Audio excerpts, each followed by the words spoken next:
100% fees రాయితీతో AI నేర్చుకోవాలనుకుంటున్నారా? Attend quality thought gen AI test 2025. నమస్తే, welcome to I dream inside politics with కవిత.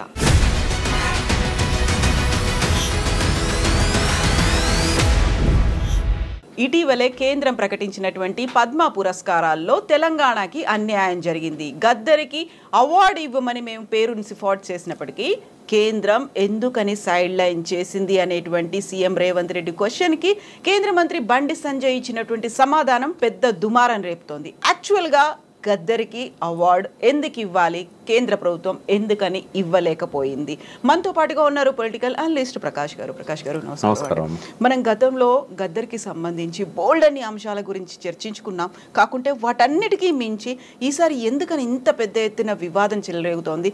గద్దర్ పద్మ అవార్డుకి అర్హుడు కాదు, బరాబర్ మేము ఇవ్వం, ఎందుకని అంత మాట చెప్పారు? గద్దర్ యొక్క గొప్పతనం తెలిసిన వాళ్ళు, ఆయన సాహిత్యం యొక్క ప్రతిభ గురించి తెలిసిన వాళ్ళు ఎవరు కూడా అట్లా మాట్లాడరమ్మా. ఎందుకంటే రాజకీయంగా మాత్రమే గద్దర్ని చూడకూడదు. ఆయన పాలిటిక్స్ ఒకసారి మనం చూసినట్టయితే వీళ్ళంతా పాలిటిక్స్నే చూస్తున్నారు కదా. ఆయనకు ప్రపోజ్ చేసింది పద్మ అవార్డు ఆయన సాహిత్యం మీద, ఆయన కళ మీద. ఒకవేళ రాజకీయాల్లో చూసినట్టయితే తొలి దశ తెలంగాణ ఉద్యమంలో ఇంజనీరింగ్ చదివే విద్యార్థిగా ఉస్మానియా యూనివర్సిటీలో తన చదువును కూడా వదిలిపెట్టి తెలంగాణ ఉద్యమంలోకి వచ్చాడు ఆయన.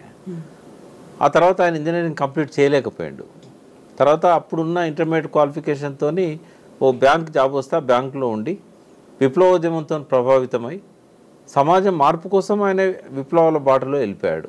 తన స్వార్థం కోసం పోలే ఆయన ప్రజలకు అంకితమైన మనిషి, సమాజం కోసం పనిచేసిన మనిషి, జీవితాంతం సమాజం గురించే అరుదైన సాహిత్యాన్ని ఆయన సృష్టించాడు. ఒక మాటలో చెప్పాలంటే గద్దర్కు సాహిత్యం మీద ఉన్న పట్టు, ఆయన జానపదాన్ని ఉపయోగించిన తీరు ప్రపంచ భాషలలో ఎక్కడా ఏ కవి ఉపయోగించలేదు. వాస్తవంగా ఆయన సాహిత్యాన్ని కనుక ఇంగ్లీష్లో ట్రాన్స్లేట్ చేసి నోబెల్ అవార్డు కనుక రికమెండ్ చేస్తే నోబెల్ ప్రైజ్ వచ్చే లిటరరీ వాటిలలో నోబెల్ ప్రైజ్ ఉంటుంది సాహిత్యంలో. దానికి గద్దర్ ఎలిజిబుల్ అవుతాడు. పద్మ అవార్డు కాదు, నోబెల్ సాహిత్య అవార్డుకే ఆయన ఎలిజిబుల్ అవుతాడు. అటువంటి గొప్ప వ్యక్తి తెలంగాణలో పుట్టినందుకు అందరు గర్వపడాలి. సరే, రాజకీయ విశ్వాసాలు ఎట్లున్నా మళ్ళీ ఆయన బ్యాక్ తెలంగాణ ఉద్యమానికి వచ్చాడు. రావడమే కాదు, పీపుల్స్ వార్ని, అప్పుడు పీపుల్స్ వార్, ఇప్పుడు మావోయిస్ట్ పార్టీ, తెలంగాణ ఉద్యమానికి అనుకూలంగా నిర్ణయం తీసుకోవడంలో గద్దర్ది కీలక పాత్ర. ఒకవేళ కనుక పీపుల్స్ వార్ నిర్ణయం తీసుకోకపోతే ఈ రాజకీయ నాయకులు ఎవరు ధైర్యం చేసేవాళ్ళు కాదు తెలంగాణ గురించి రావడానికి. కేసీఆర్ కానీ, ఈ 41 మంది కాంగ్రెస్ ఎమ్మెల్యేలు కానీ, బీజేపీ కానీ, పీపుల్స్ వారే కనుక తెలంగాణకు ఆ రోజుల్లో మద్దతు ఇవ్వకపోయి ఉంటే వీళ్ళెవరు కూడా తెలంగాణ ఉద్యమాన్ని స్టార్ట్ చేసేవాళ్ళు కాదు. ఇంత పెద్ద ఎత్తున ప్రజా ఉద్యమం రాకపోయేది అసలు. ఇంకోటి, ఫస్ట్ పాట రాసింది ఆయన అమ్మ తెలంగాణమా ఆకలి కేకల గానమా 96లో రాశాడు. నన్ను గన్న తల్లుల్లారా అని, మీ తెలంగాణ పల్లెల్లారా అని రాశాడు. ఈ రెండు పాటలలో తెలంగాణకు జరిగిన అన్యాయాలను అన్నింటినీ కూడా ఆయన అందులో రాశాడు. ఇంకోటి, గద్దరు విప్లవోద్యమంలో పాటలు రాసి వేలాది మందిని విప్లవకారులుగా తయారు చేయడంలో కీలక పాత్ర వహించాడు. అదొక ఏమంటాం, విచారించాల్సిందే కావచ్చు అది. ఎందుకంటే చాలామంది ఆయన పాటలతో ప్రభావితమైనలు, సమాజం మార్పు కోసం వచ్చారు, పోలీసుల చిత్రహింసలు భరించలేక ఆయుధాలు పట్టారు, అడవుల్లో పోయి అమరులయ్యారు. ఆ కోణంలో చూసినప్పుడు ఈయన పాటల వల్లనే కదా ప్రభావితమై వీళ్ళందరూ పోయారు. ఒక విప్లవోద్యమానికి ఆయన ఒక ప్రేరణగా నిలిచాడని ఆయన పాయింట్ ఆఫ్ వ్యూలో అది కరెక్ట్ కావచ్చు. సమాజంలో విప్లవం రావాలనుకునే వాళ్ళ పాయింట్ ఆఫ్ వ్యూలో మార్క్సిజం లెనినిజం మావోలోచన విధానాన్ని ఇష్టపడే వాళ్ళంతా కూడా దాన్ని ఇష్టపడుతుండొచ్చు. కానీ ఇవాళ ఎవరైతే మెయిన్ స్ట్రీమ్ పాలిటిషియన్స్ ఉన్నారో, బండి సంజయ్ కావచ్చు, ఇతరులు కావచ్చు, వాళ్ళకి ఆ పాత్ర నచ్చదు. బట్ గద్దర్ సాహిత్యంలో ఒక విప్లవ పాటలే ఉన్నాయా? ఇవాళ తెలంగాణలో పాట బతికిచ్చింది ఉద్యమాన్ని. క్రెడిట్ మొత్తం కేసీఆర్కే ఇస్తారంటే ఎవరో ఒప్పుకోం. కేసీఆర్ దానికి ఒక నాయకత్వం వహించాడు. కానీ ఉద్యమం ఆటుపోట్లకు గురైనప్పుడల్లా తెలంగాణ ధూమ్ధామే ఉద్యమాన్ని బతికించింది. గద్దర్ వచ్చి అందులో ఎన్నోసార్లు పాల్గొన్నాడు తెలంగాణ ధూమ్ధాంలో. అన్నిటికంటే ఇంపార్టెంట్ ఏంటంటే తెలంగాణ ఉద్యమంలో పాటే ప్రధానం.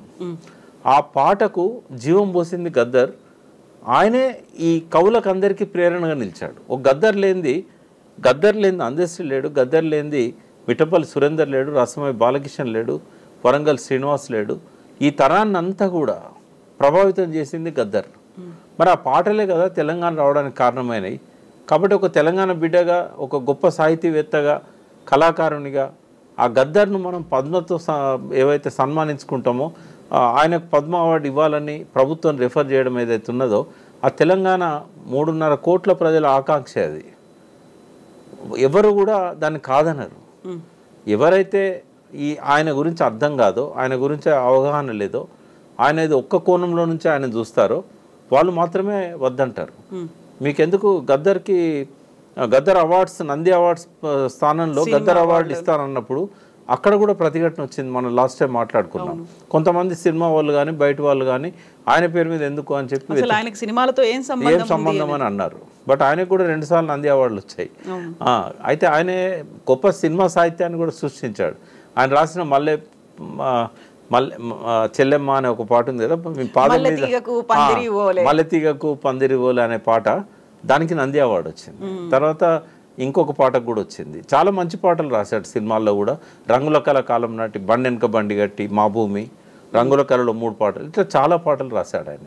సినిమా సాహిత్యం కూడా ఆయన తన ముద్రను వేసుకున్నాడు. అన్నిటికంటే ఇంపార్టెంట్, ఉద్యమం తీవ్ర దశలో ఉన్న టైంలో జేఏసీ కోదండరామ్ కేసీఆర్ ఆధ్వర్యంలో జేఏసీ నడుస్తున్నప్పుడు మిలియన్ మార్చ్ ఆ సందర్భంగా వచ్చిన శంకర్ గారి సినిమా జయబోలో తెలంగాణ, ఆ పొడుస్తున్న పొద్దు మీద ఆ పాట వస్తుంటే థియేటర్లలో ఆ ప్రేక్షకులు పోయి డ్యాన్స్ చేశారు స్క్రీన్ ముందట. సో అంతగా ప్రభావితం చేసిన వ్యక్తి ఇప్పుడు సమకాలీన సమాజంలో తెలుగులోనే కాదు ఎక్కడ కూడా లేరు. తర్వాత ఆయన కేవలం తెలుగు సాహిత్యాన్ని సృష్టించలేదు. ఆయన గూడంజయ పాట ఒకటి ఉంది, ఊరు మనదిరా వాడ మనదిరా.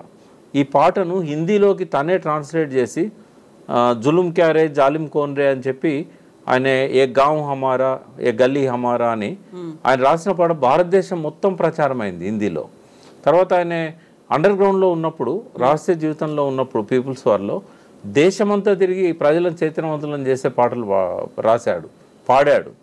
వేర్వేరు భాషలలో పాడాడు, లంబాడి భాషలలో, కోయ భాషలలో.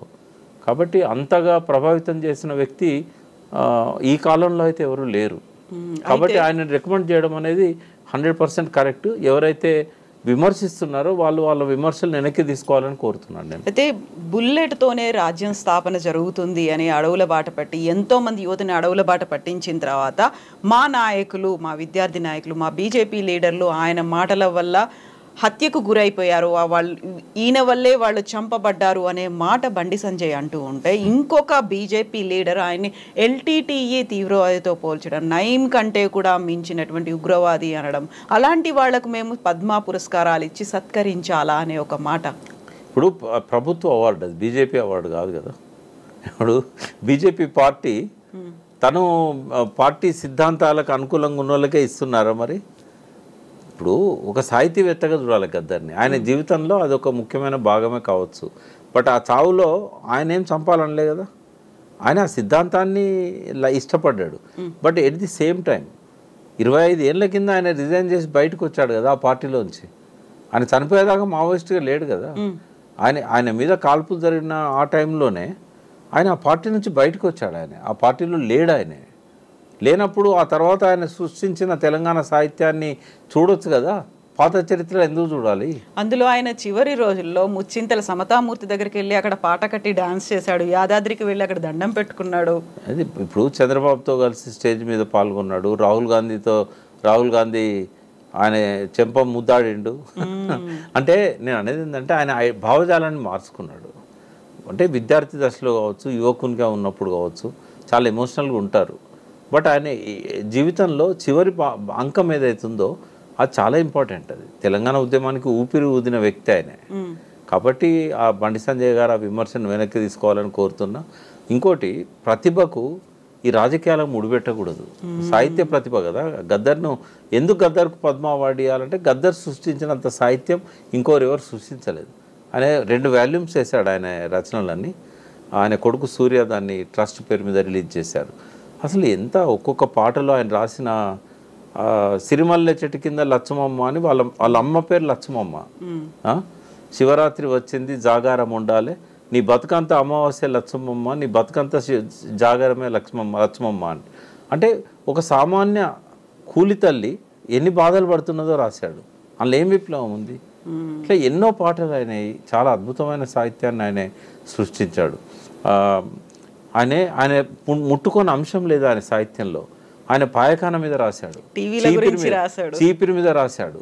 అంటే ఇప్పుడు చాలా ఈనంగా చూస్తాం కదా. శ్రీశ్రీ అన్నాడుగా మహాప్రస్థానంలో, ఈనంగా చూడకు దేన్ని అని. అది అగ్గిపుల్లైనా సబ్బు బిల్లైనా కూడా కవిత్వానికి అర్హత అని అన్నాడు కదా. కాబట్టి గద్దర్ ఏం చేశాడు, దాన్ని ఒక ఛాలెంజ్గా తీసుకొని ఆయన లావెటరీ మీద రాశాడు, తర్వాత చీపిరి మీద రాశాడు. ఇట్లాంటి చాలా అంశాల మీద ఆయన టచ్ చేయని సబ్జెక్ట్ లేదు.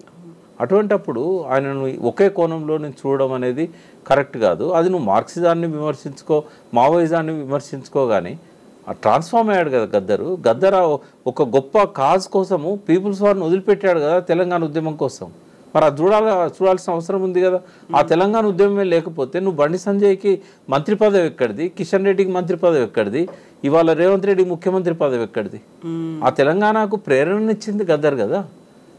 ఆ క్రెడిబిలిటీ ఆయనకి ఇస్తాం మేము. ఎందుకంటే కేసీఆర్ వచ్చి నాయకత్వ బాధ్యతలు తీసుకొని పార్టీ పెట్టవచ్చు, బట్ ప్రజలను చైతన్యవంతులను చేసిన దానిలో గద్దర్ది చాలా కీలకమైన పాత్ర. ఇంకోటి ఏంటంటే ఏ భాషలో కూడా అంత మంచి సాహిత్యాన్ని ఎవరు క్రియేట్ చేయలేకపోయారు. ఒక రవీంద్రనాథ్ ఠాగూరు ఎట్లయితే ఒక గొప్ప సాహిత్యాన్ని క్రియేట్ చేశాడో అట్లా గద్దర్ కూడా ప్రజల సాహిత్యాన్ని బతికిచ్చాడు, జానపదాన్ని బతికిచ్చాడు. ఈ తరానికి జానపదాన్ని పాడుకునేటట్టు చేయగలిగాడు. ఒక 2-3 తరాలను కవులను కళాకారులుగా మలచగలిగాడు. ధూమ్ధామ్ లాంటి సంస్థకు ఒక ఊపిరిచ్చాడు. మరి అటువంటిప్పుడు ఆయనను ఎట్లా మనం తక్కువ చేసి అంచనా వేస్తాం? అందుకే రేవంత్ రెడ్డిని నేను అభినందిస్తా. ఆయనను గుర్తించి గద్దర్ అవార్డ్స్ ఇవ్వడమే కాకుండా, గద్దర్ పేరుతో అవార్డు క్రియేట్ చేయడమే కాకుండా ఇవాళ పద్మ అవార్డుకి ఆయన రికమెండ్ చేయడం అనేది డెఫినెట్గా రేవంత్ రెడ్డిని నేను అభినందిస్తాను.